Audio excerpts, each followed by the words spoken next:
We are proud to have 2016 Olympian and the youngest participant in Judo, Colton Brown. What's going on, Colton? Listen, how does it feel to be an Olympian? Feels amazing. It's been my dream since I was 12 years old. First stepped on a judo mat, so this is a great feeling. Can't describe it in words. But you're number one as far as your age group at 24, under 25 in the world. Yep. How does that feel? That's another amazing feeling because I fought so long to be number one, and it finally happened, and now hey, I'm headed to Rio on Sunday. You have an unusual story because of the fact that you were playing football, Yep. and then all of a sudden, tell the audience what happened. I was playing Pop Warner football when I was 9 years old. Got hit on a wrong tackle, broke my leg, ended up injured, and I didn't do anything. I didn't want to do any sports for 3 years, so I was bedridden. And my dad was like, "All right, listen, you're not gonna sit here and gain a bunch of weight and be a fat kid. So you're gonna do something." And I was like, "No, I'm not gonna do anything." And he forced me to do judo. I never wanted to do judo. I never liked judo, but he forced me to do it. And so I would purposely, intentionally lose every single match for the first year, and then I started liking it, and now we're here. Yeah, but you also had a trainer. I want you to tell everybody about your trainer, who was a two-time Olympic trainer, and he's Japanese, and he's passed, but he trained you. Yep, Yaneska. He's from Cranford originally. He's two-time Olympic coach, like you said. He used to train me when I was younger. He always believed in me. Always said I would make it to this point. He wrote a letter to the New York Athletic Club, who's now one of my biggest sponsors. Wow. And in 2013, and he said, "I promise this kid will get on the Olympic team, and if he doesn't, you can punish me for that." And he was right. But you went to Japan to train. So you trained in Cranford. You went to Japan to train 4 times a week. Yep. For like 2 months, right? Yeah. So what I did was, right out of high school, I was applying to San Jose State University. I didn't get in because the application was too late. So my trainer, Yaneska, and my dad were like, "Well, you're going to go to Japan for 4 months." And I was actually training 7 hours a day, 6 days a week, every day for 4 months. Toughest experience of my life. No Americans. I didn't speak any Japanese. And I just had to go over there and pretty much fight for my life every day. But how is Japan? I mean, how's the culture? How did you deal with that? It's amazing. When I first got there, I hated it because I didn't know how to speak Japanese. I didn't know anyone. I didn't know what to do, and I was getting beat up every day. But now, looking back on it, and after being there many times, I love Japan. They're respectable people. They're perfectionists. The culture is clean. They're clean people. I love it. Now, you didn't win the NCAA tournament champion once, not twice, but 3 times. You're the 3-time national championship. The first time in 2000. Describe that experience. That experience was an unforgettable one. It was in San Jose. I'm from San Jose. I graduated from San Jose State. So we were actually hosting the event. Oh, wow. Yeah. And my family came out from New Jersey. So they were in the stands watching me. I had a whole group of people behind me. The stands were packed. Wow. And, I think my longest match might have been 35 seconds. I was on that day. So my longest match was 35 seconds. I beat everyone pretty fairly quickly. But you had the hometown behind you, so that was exciting. But then the next year, where was it? Because you won again in 2013. Yeah, it was in Iowa the next year. I won out in Iowa. Same thing. It was, a tougher tournament that year. There were more guys, but hey, you got to do what you got to do. But now in 2014, you're the hunter. So everybody wants you because you're a 2-time champ. How did you deal with being the favorite?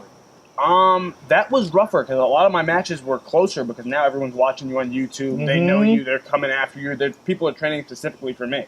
So it was a tough thing to deal with, but I pulled it out. I won my last match in overtime, so I pulled it out.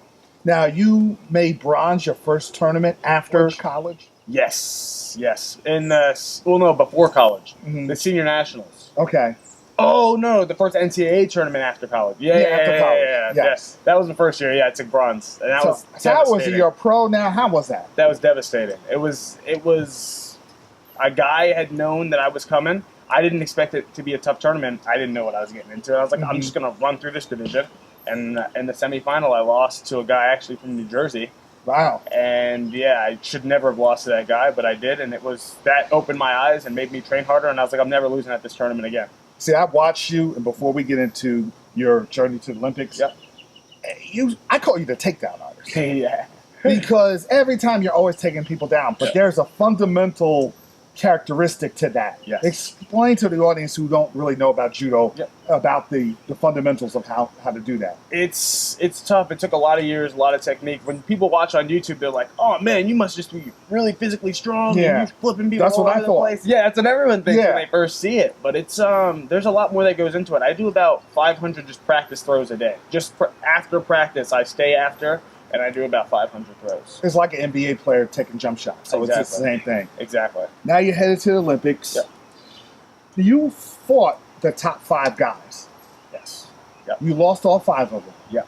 But they were all close. All close matches. Who was the best one?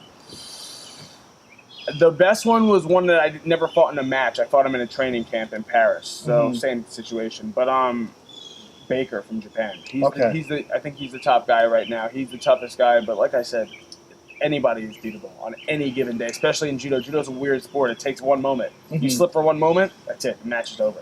A lot of sports writers are saying because you're on a roll and you're on a hot streak, you're number 21, but you're the sleeper to either get bronze or silver or gold. Yep. So, I mean, at 21, you're putting in that extra work before you go. What are you doing extra before you go to Brazil? A lot of mental work now. We just got done training in Europe for 3 weeks. I was overseas in Europe for 3 weeks training. Then we had a 2-week training camp in Boston. But right now it's a mental game. Physically, I'm the best I've ever been. I'm the best I probably will ever be. So it's mental. Mentally, I'm getting myself prepared to do that right now. What adjustments, when you lost, what adjustments do you think you need to make in those losses? Again, it's a more mental. I've been winning a bunch of matches and then had a mental lapse halfway through the match or something like that. Lost focus for a second, match turned the other way, and then I couldn't get it back. I need to stay focused from the second I land in Rio to the second I step on the mat. Everything I have to stay, as long as I can stay focused, which has happened. When I put things together, it's when I'm mentally focused.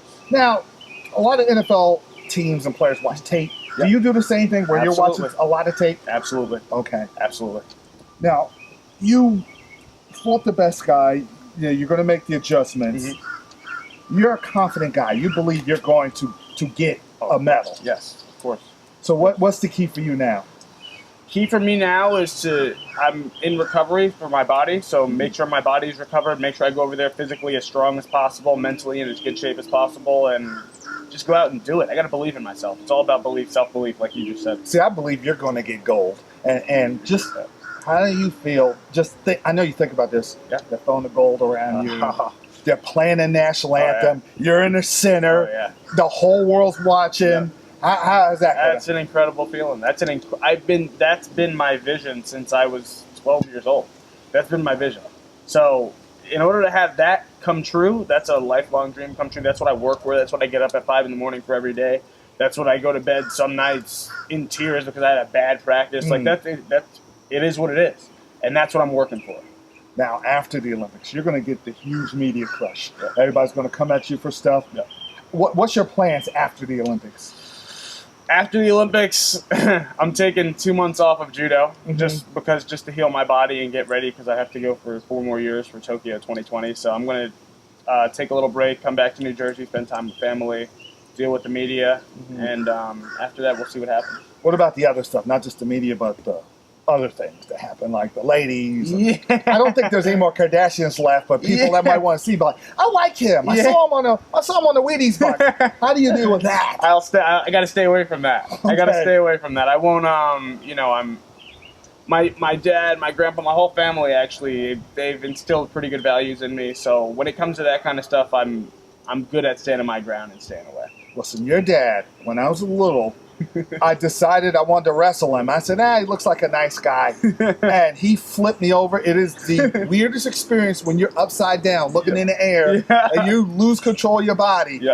He was a nice guy. You were a nice guy, but you have a tenacity when you get in there. How do you turn the switch on and off?